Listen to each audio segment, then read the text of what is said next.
इससे पहले कि टाइटल पढ़ के तुम मुझे कमेंट्स में माँ बहन की गालियां दो, सिर्फ 5 मिनट मेरी बात सुन लो और शायद तुम भी मेरे साथ अग्री करोगे। अब देखो, जो मार्वल मूवीज हैं वो जानी जाती हैं अपनी कंटिन्यूटी के लिए, अपनी टाइमलाइन को बहुत ही साफ रखने के लिए। हर एक इवेंट कब हो रहा है, कैसे हो रहा है, पूरा एक्सप्लेनेशन देती है। कभी भी एमसीयू मूवी से तुम्हें टाइमलाइन की कंफ्यूजन नहीं मिलेगी। कब कौन लंबा हो रहा है, किसका जाला किस पे गिर रहा है और वांडा की प्यूबर्टी कब शुरू हुई, हर एक चीज पानी की तरह साफ है। हाल ही में आई डेडपूल एंड वल्वरीन बस यही 2 फैक्टर्स में लैक करती है, जहां पर ये मूवी जिन चीजों का एक्सप्लेनेशन देना चाहिए वो नहीं देती, और सिर्फ नहीं देती तो चलता, पर उसको छुपाने की भी कोशिश करती है। So after watching Deadpool and Wolverine for the 69th time on my laptop, I have some questions जिनका मूवी में कोई भी एक्सप्लेनेशन नहीं है। Trust me.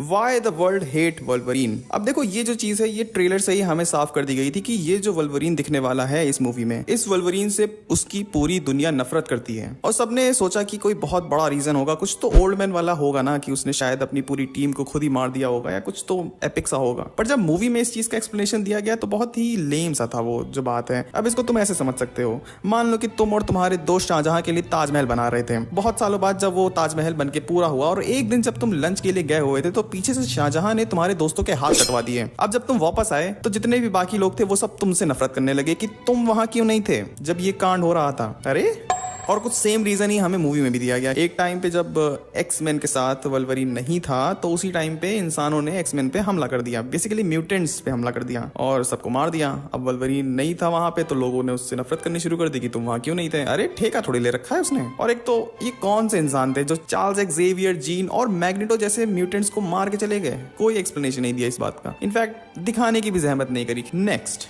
Why Vanessa breakup with Wade? देखो, इस ब्रेकअप से मुझे पर्सनली दर्द हुआ है। मतलब पैगिंग के बाद कौन ही अलग होता है यार। और जब डेडपूल 1 और 2 दोनों ही बेस्ड थी इन दोनों के रिलेशनशिप के ऊपर। अब अगर डेडपूल 1 में वेड वेनेसा से प्यार नहीं करता तो ये सब होता ही नहीं। ये सब करा तो उसने उसी के लिए था ना कहीं। और डेडपूल 2 में वो उस बच्चे के पीछे क्यों पड़ा हुआ था? उसे बचाने के लिए। वो वेनेसा के साथ होना चाहता था, वो मरना चाहता था, वो मरने के बाद वो सुकून चाहता था। और पार्ट 3 में क्या हुआ कि अलग हो गए। चलो, और वजह क्या बताई गई है? वजह ये क्योंकि वेड एक मर्सनरी है तो इस वजह से वेनेसा उसके साथ नहीं रह सकती। अरे, ये तो पार्ट 1 से ही क्लियर था। कौन है यार इसका राइटर? देखो, मुझे तो लग रहा है कि ये जो मूवीज है ना, ये सब लॉन्डो को एक हिडन मैसेज देना चाह रही हैं कि देखो, आपकी वाली अलग हो सकती है पर आपसे भी अलग हो सकती है। थोड़ा दिमाग लगाओ, समझ में आएगा। Next, movie takes place in 2024। तो इस मूवी की टाइमलाइन है 2024 मूवी में बताया गया है। तो इस लॉजिक से जब मूवी के एंड में लोगन और इस यूनिवर्स में आ जाते हैं जिसमें कि हमारा डेडपूल रहता है, तो इस टाइमलाइन के हिसाब से 4 साल बाद लोगन के इवेंट्स होने वाले हैं। यानी कि वो जो लोगन था जिसका वो कंकाल उछाल के उसकी माँ बहन कर रहा था, आज से 4 साल बाद वो लोगन मरने वाला है। लेकिन अभी तो वो जिंदा होगा ना। और सेम केस लॉरा के साथ है। ये तो बड़ी हो गई है बट इस टाइमलाइन की जो लॉरा है वो तो छोटी होगी ना। तो अगर देखा जाए तो करेंटली इस टाइमलाइन में 2 लोगन और 2 लॉरा हैं। और एक और चीज भी कंफ्यूजिंग है कि लॉरा तो इसी टाइमलाइन की थी ना। ये तो बाद में कंफर्म भी करा गया था कि ये वही लॉरा है जिसको कि लोगन ने बचाया था मरते मरते। बताओ, उसका बचाना भी बेकार हो गया, बाद में तो पकड़ी गई। Next, why not use the time machine? अब अगर डेडपूल के पास एक टाइम मशीन है तो उसने उसका यूज क्यों नहीं करा अपनी अर्थ के वल्वरीन को बचाने के लिए? मतलब वो उसका इस्तेमाल कर सकता था, उस टाइम में जा सकता था जब वल्वरीन मर रहा था। एंडमेंडियम पॉइजनिंग की बात नहीं कर रहा हूं मैं, बात कर रहा हूं जब उसके क्लोन ने उसको मारा था। मेन रीजन तो वही था ना, इमीडिएट डेथ का वल्वरीन के। और जबकि डेडपूल ने ये टाइम मशीन से वेनेसा को बचाया भी था,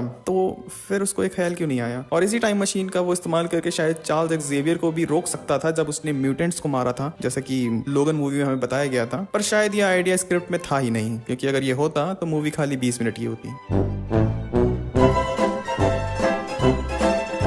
the concept of anchor being. अब जैसा कि पैराडॉक्स ने डेडपूल को यह समझाया था कि एंकर बीइंग जो होते हैं वो हर यूनिवर्स में होते हैं, जिनके मरने से उस यूनिवर्स की एक्सपायरी डेट आ जाती है। तो अगर एंकर बीइंग की मौत से यूनिवर्स खत्म हो रहा होता तो उन एंकर बीइंग के पैदा होने से पहले वो यूनिवर्स कैसे एग्जिस्ट कर रहा था? अब इस मूवी में हमें लोगन के बारे में बताया गया कि लोगन ही इस अर्थ का एंकर बीइंग था और उसके मरने के बाद ये अर्थ खत्म होने वाली थी। लेकिन ये भी तो एक टाइम पे पैदा हुआ था ना। पैदा तो इंसान हुआ था, बाद में म्यूटेंट बन जाता है क्योंकि उसके म्यूटेंट जीन एक्टिवेट हो जाते हैं। और हर एक एंकर बीइंग जो है वो कुछ ही समय के लिए जिंदा रहेगा, इमोर्टल नहीं होते एंकर बीइंग। अर्थ 1616 की बात करें, जहां पे मान लो कि अगर टोनी स्टार्क एंकर बीइंग था तो इस यूनिवर्स का भी खात्मा शुरू हो चुका है। अब देखो, ऐसा नहीं है कि मुझे ये मूवी पसंद नहीं आई है, मुझे बहुत अच्छी लगी ये मूवी। इस मूवी ने जो फैन सर्विस प्रोवाइड करी है शायद ही अभी रिसेंट टाइम में किसी भी मूवी ने वो किया है। पर जो चीजें डिस्कस करने वाली थी मैंने बस वही डिस्कस करी इस मूवी में। अब अगर जो तुम्हारे पास इन सवालों के जवाब हैं तो कमेंट सेक्शन में जरूर पेश करना। और मैं भी डेडपूल से उतना ही प्यार करता हूँ जितना कि डिज्नी वाले रॉबर्ट डाउनी जूनियर से करते हैं। तो मैं मिलूंगा तुमसे अगली वीडियो में जो कि संडे को आएगी। तब तक के लिए बाय।